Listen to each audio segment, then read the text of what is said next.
Premier entraînement sur la pelouse synthétique flambant neuve de l'école des jeunes du RSCA. Les futures vedettes du Sporting d'Anderlecht apprécient. Ouais, j'aimerais bien jouer un match ici si on a le droit, ce serait bien. La balle, elle glisse beaucoup dessus. Et on sait mieux appuyer nos passes et c'est pour ça qu'on a choisi ce terrain. Cette pelouse 100% synthétique est une des deux pensées et installée par le club pour améliorer encore un peu les conditions d'entraînement de ses équipes espoirs.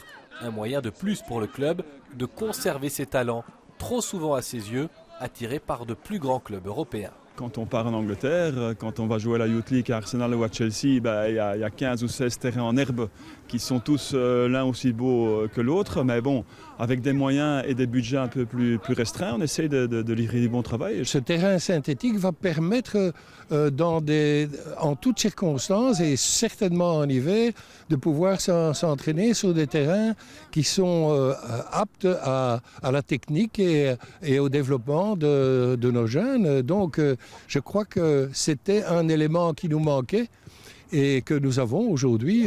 Donc plus jamais des jeunes talents à Anderlecht devront s'entraîner sur des terrains qui ne sont pas top. Le terrain est posé sur une série de couches diverses qui amortissent les chocs.